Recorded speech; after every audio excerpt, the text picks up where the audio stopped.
La primera persona que va a presentar en este momento es Rodolfo Hernández. Rodolfo es el que ha estado encargado, digamos, al frente, siempre con mucha disposición y con mucho entusiasmo para analizar y estudiar a China. Él, digamos, está como coordinando este nodo.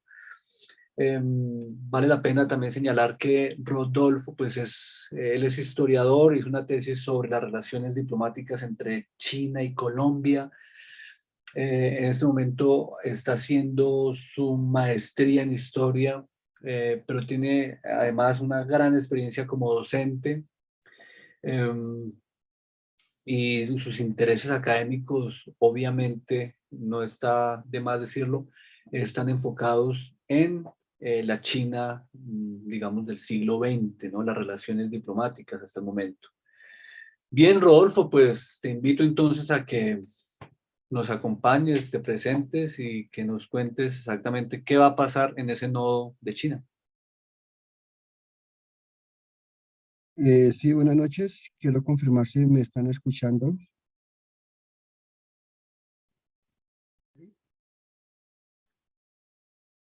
No se oye, Rodolfo. ¿Ahí me escuchan?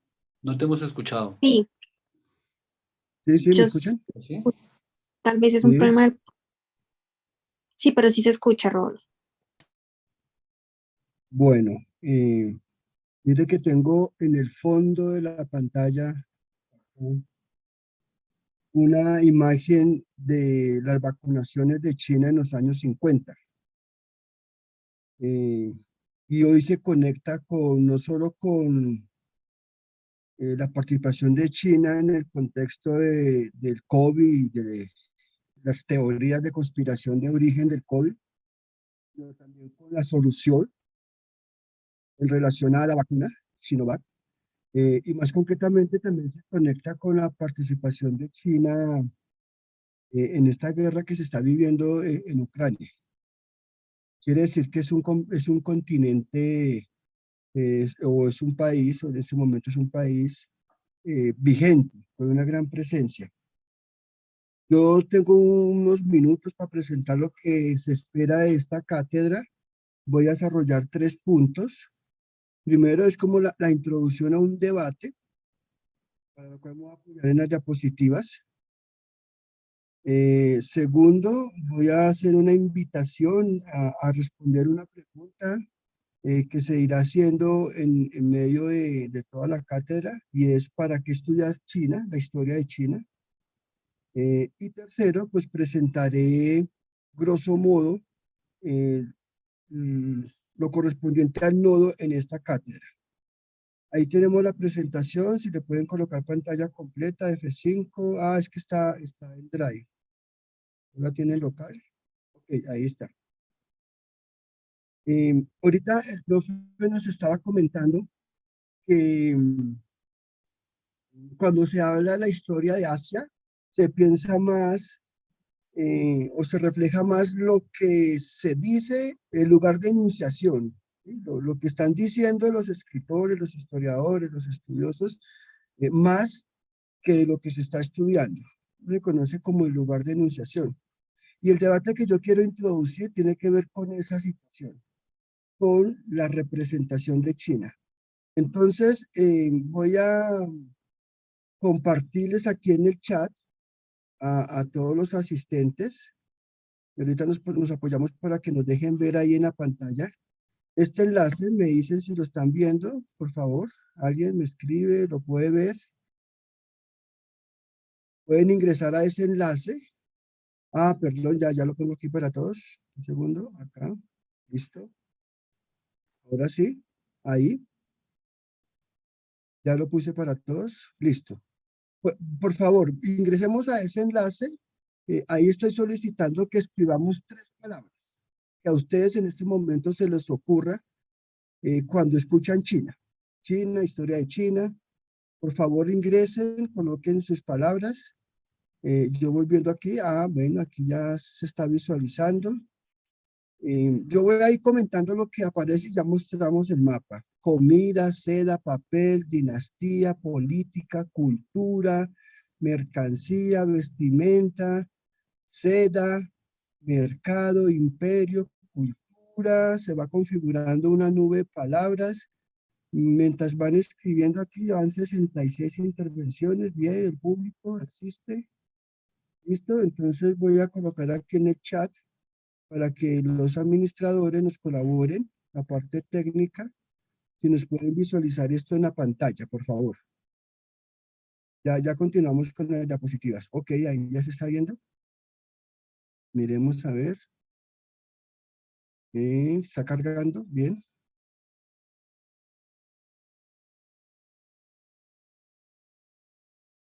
Exactamente. Van 115 participaciones. Mire esta nube de palabras, cómo se va configurando, con algunas más sobresalientes: cultura, imperio, dinastía, disciplina. Este mapa nos está hablando de las representaciones que tienen los estudiantes de la Universidad Nacional, de la cátedra Manuel Ancísar, sobre China. He ahí una pequeña investigación que acabamos de hacer, ¿sí? Y este es el tema, digamos, de la presentación mía. ¿Cuál es la representación que se ha tenido de China? Me voy a apoyar en dos textos. Uno, que si ahorita se mencionó orientalismo de Saín como un clásico de los estudios asiáticos, hay un texto que antecede a esos estudios, que se llama El camaleón chino, de Raymond Domse. Y el segundo, ya ahorita se los presento en la diapositiva, que tiene que ver con la representación de China en los tiempos más contemporáneos de este siglo XXI. Podemos pasar nuevamente a las diapositivas y vemos que se sigue configurando estas representaciones: dinastía, la seda, la cultura, sigue cogiendo fuerza en esa representación que tenemos de China. Y entonces, ¿qué pasa con estos estudios? Dobson descubre que cuando desde Europa se investiga China, es más de lo que se dice de la misma Europa que de la propia China. La representación que se empieza a hacer en este texto, que tiene su primera edición en el año 67, es que Europa empieza a ver a China desde los ojos de la propia Europa. Cuando Europa estaba transitando toda esta época eh, eh, medieval, la China era mostrada como una nación próspera, abundante de recursos, rica, con un volumen de comercio inmenso. Y era la mirada que se tenía desde la Europa medieval, pues que era casi todo lo contrario, ¿no? Una Europa triste, una Europa pobre. Entonces, aquí cómo se veía la aspiración de lo que se quería hacer.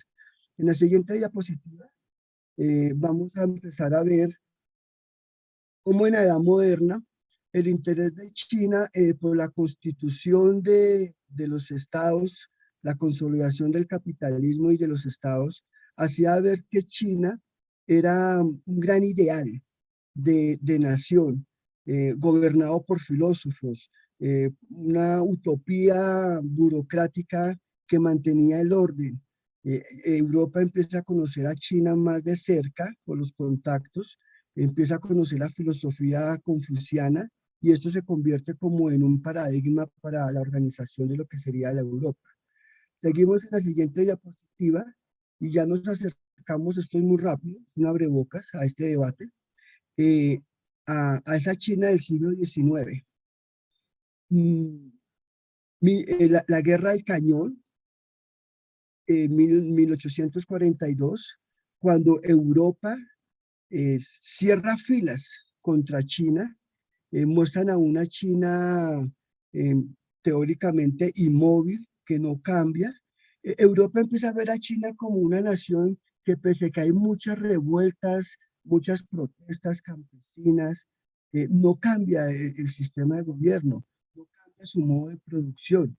Por eso muestran a una China inmóvil.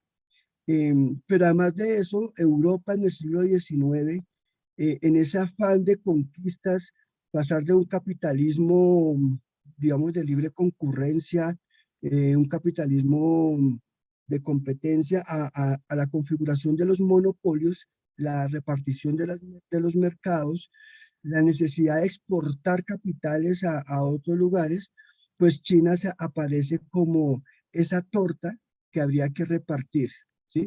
Y máximo cuando se identifica a su interior que no tiene la posibilidad de desarrollarse, ¿sí?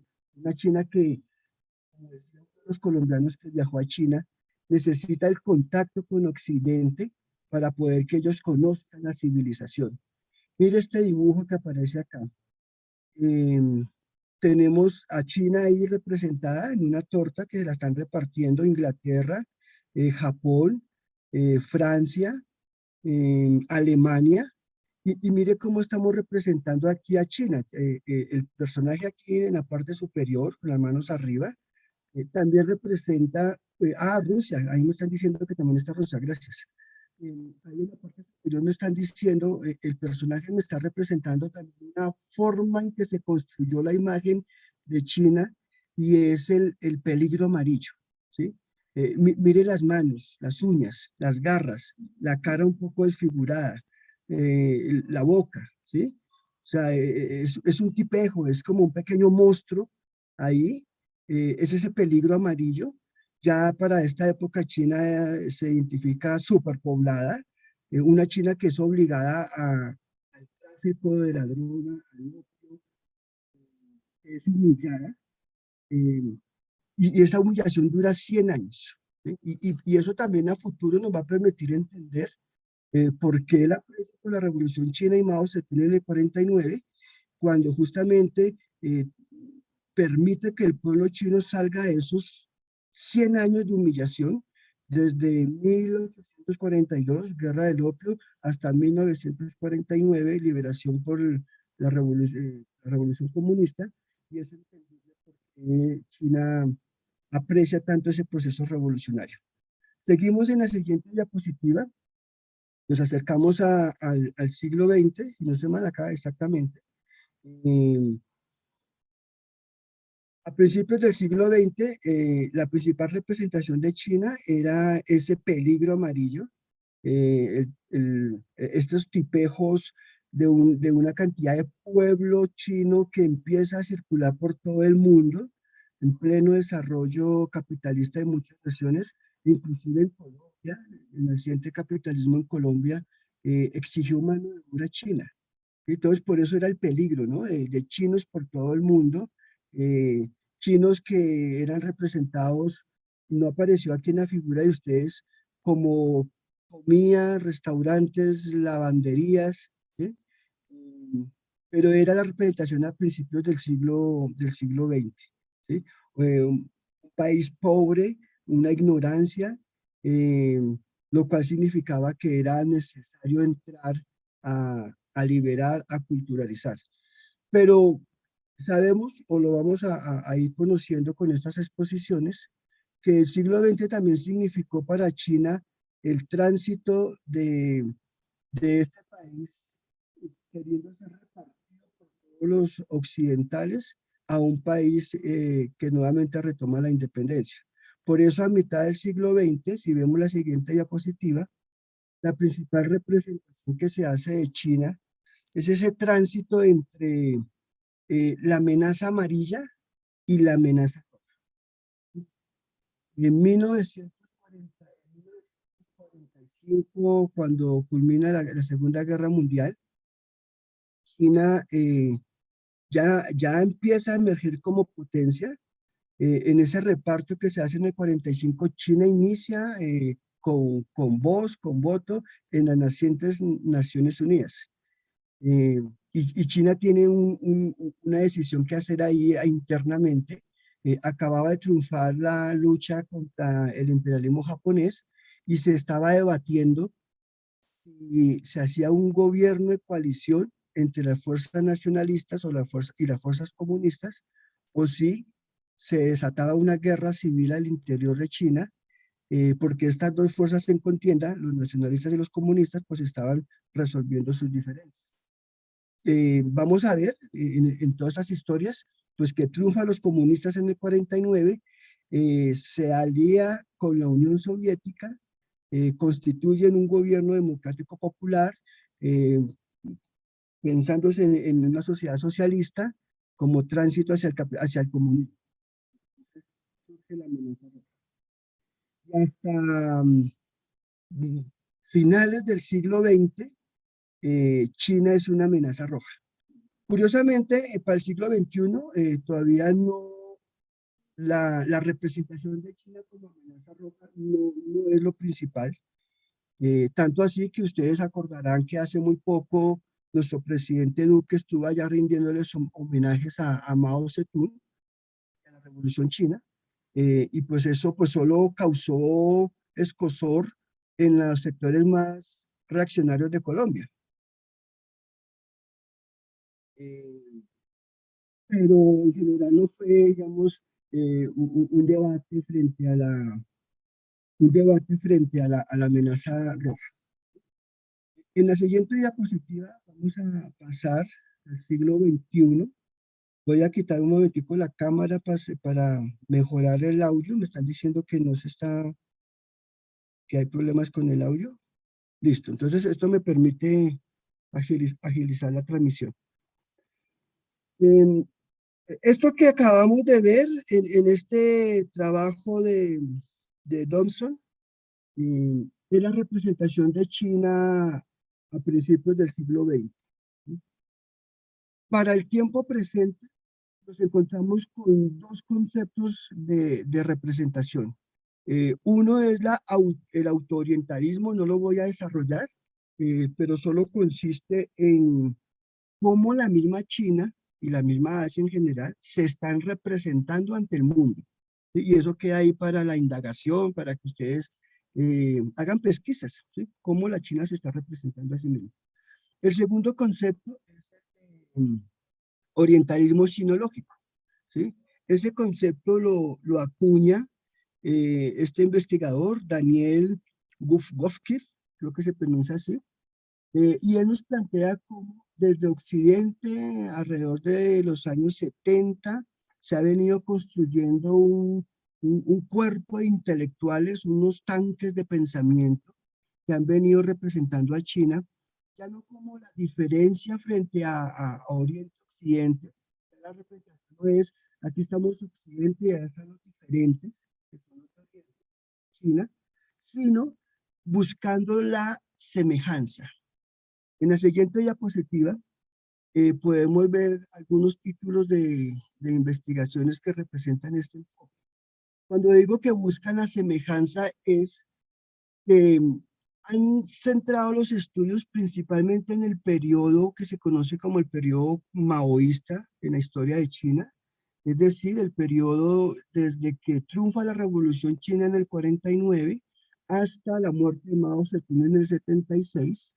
Estudian ese periodo y buscan cómo China justamente en ese periodo se distanciaba de los ideales occidentales de democracia, de justicia, de lo que sería un gobierno. ¿Sí?